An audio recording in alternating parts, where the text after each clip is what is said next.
So Scott has just repealed affirmative action, and I'm just sitting here with the fact that Black Americans fought for civil rights and paved the way for Asians to immigrate into the US, only for Asians to build solidarity with not Black people. No, this. Hello guys, and welcome back to my channel, guys. So yes, by now we all know that the affirmative action was struck down by the Supreme Court 5 days ago, if I'm not mistaken, guys.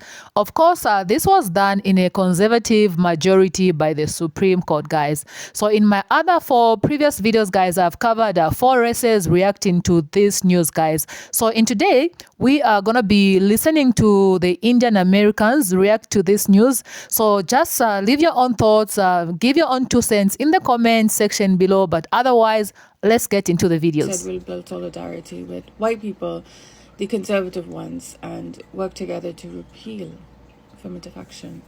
Which, ironically, affirmative action benefits white women the most. That's also funny to me.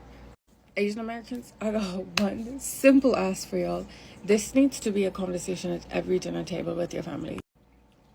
You gotta make people uncomfortable. Anti-racism conversations aren't easy. They're not supposed to be. And especially those of us who are middle class or wealthier families, Indian Americans, I'm looking at y'all. Y'all, all the CEOs, man. You know, gossip travels so fast in our community. This needs to be turned into gossip. In response to the fact that Black and brown people are paid less than white people for the exact same work, this guy claims affirmative action and thousands of Asians who got shut out of colleges for underqualified Blacks say differently.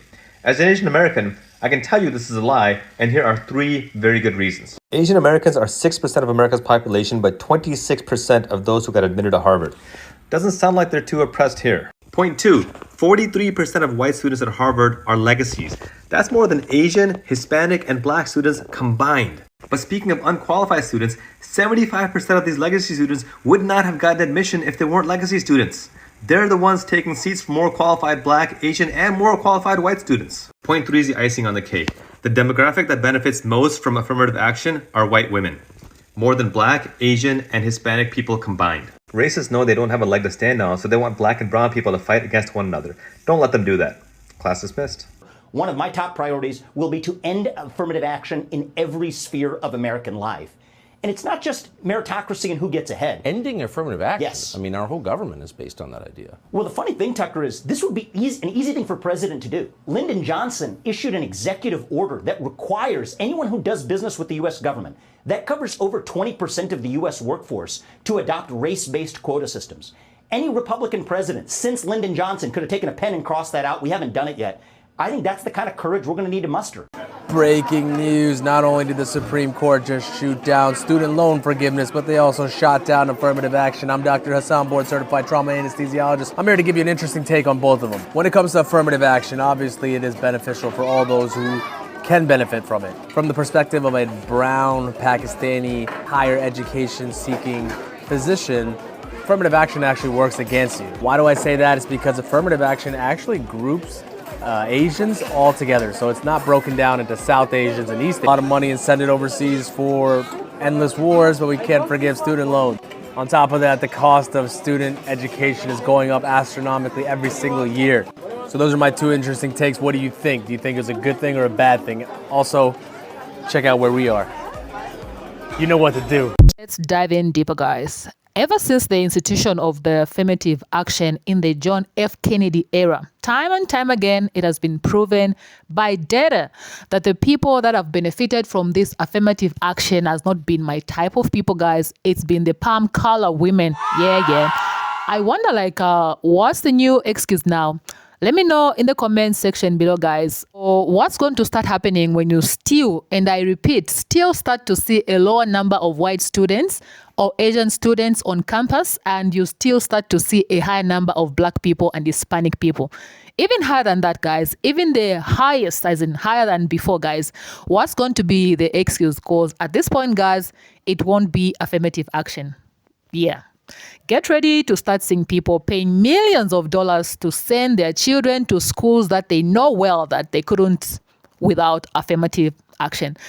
This is going to be a disaster. So leave your own thoughts concerning this whole thing, guys, in the comment section below, and let's watch the rest of the videos. You have to be out of your mind if you can say with your whole chest that you think affirmative action should be struck down for fairness reasons, right? Because we should live in a meritocracy, without also having the same conviction, the same passion, the same belief that legacy admissions should be done away with too. But that's exactly what Edward Blum did, the man behind the Supreme Court decision that made affirmative action unconstitutional in universities across America. And I'm about to read him for fucking filth, because he might have won in the court of law, but I'm gonna make sure that the internet knows how much of a loser he actually is. Now, Edward Blum is not a student. He's not a lawyer. He's not the head of an organization. He's just a man who is so horny, so committed to ending affirmative action that he's been at this for the last 3 decades. Homeboy has filed more than 24 lawsuits against affirmative action practices and, just for funsies, voting rights legislation as well. And his whole shtick is that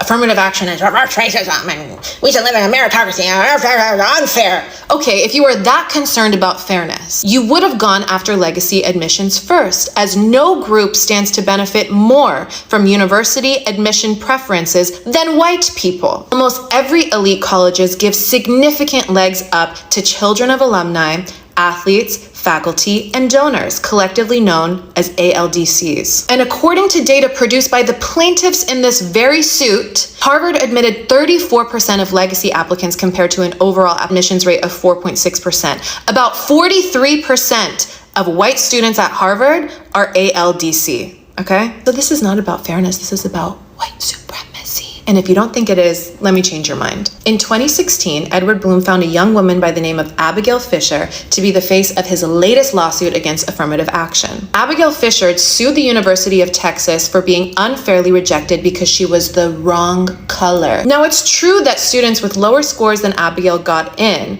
However, according to ProPublica, only 5 of those students were Black or Hispanic. Do you want to know how many white students with worse grades than Abigail got into the University of Texas that year? 42. Do you want to know how many students with as good grades or better grades than Abigail who were Black or Hispanic didn't get in that year at the University of Texas? 168. Edward Blum knew this and chose to admit it. Do you understand what I mean now, that this is not about reverse racism, this is about white supremacy? Now, this time around, Edward Blum chose to make Asian Americans the face of his latest lawsuit against affirmative action. That's right. He decided, let's not pit the whites against the non-whites, let's pit the minorities against the minorities. And it worked. The argument that was made was that Black, Indigenous, and Latinx students were essentially stealing the spots of white and Asian American students, conveniently ignoring that trust fund babies and Nepo babies are the biggest fucking culprits. You're done, Edward. You cannot convince me for a second that you give a fuck about fairness. You cannot convince me that you give a fuck about Asian Americans. You are simply mad because you don't think that white people should have to suffer for the wrongdoings of previous generations. And if you want to believe that, that's fine. But what you need to accept is that white people cannot continue to benefit from the wrongdoings of previous generations. You cannot have your cake and eat it too. So what do we do now? I think the smartest thing for Harvard to do, and I think for universities to do in general, is to abolish legacy admissions. I think that we should send the message that, okay, if white people shouldn't be at a disadvantage for the generational trauma that has been inflicted on underrepresented minorities, they shouldn't stand to benefit from it either. If universities don't do this, I mean, that's fucking embarrassing. So we should worry less about diversity, visually speaking, and more about lifting up everyone to give them equality of opportunity. That's the way I'll lead the country.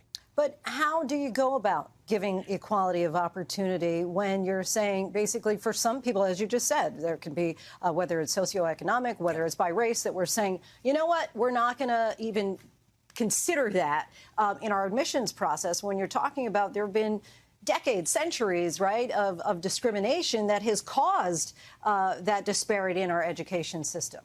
So the reality is, and by the way, I went to public schools through 8th grade. It was racially diverse, majority Black or something close to it. There wasn't a single one of those Black kids that could not have achieved everything that I have in my life. I've lived the American dream. I'm now running for U.S. president. If they had also been given the same privilege that I had, which was 2 parents in the house and a focus on education. There's a crisis of fatherlessness, not just in the black community, but across America, across multiple races. There's good evidence that people are more likely to end up in poverty, more likely to drop out of high school. Let's address the family structure. Let's deliver school choice. I think that's something that actually does give a lot of Americans, including it's lifted up a lot of black Americans in the states that have adopted it, allowing families to choose to send their kids to the best possible school they can. That's how we deliver solutions. Supreme Court struck down affirmative action. And if you are a white guy without a rich dad, oh, it is game over, buddy. You think you're going to compete with Asians? It's just like, well, what are you bringing to the table? You barely speak English. We've got all the languages. Hindi, Mandarin, JavaScript. Like, come on. And it doesn't stop in the classroom. Okay, we got those extracurriculars down pat. Yeah, you played lacrosse for 4 years. Whatever, dude. Patrick Hong has been playing cello with Yo-Yo Ma since he was 4 years old. Like, if you thought UC Berkeley was hella Asian, now that shit is about to become UC Beijing. In 10 years, white kids are going to ask for affirmative action. And no lawyer's going to take the case because they're all going to be Indian. It's okay. It's okay. He's making jokes about it. But I mean, if this goes beyond this, guys, like this is really what's going to start happening. Trust me, guys. Let me know what you think about this guy's jokes in the comment section below, guys. Let me know what you think about this entire video in the comment section below. Otherwise, that's all I had for you guys in today's video. Please, guys, if you have not subscribed to this channel, please go ahead, subscribe, turn on your notification bell so that every time I upload a new video, you will be notified. I'll see you in my next video. Peace.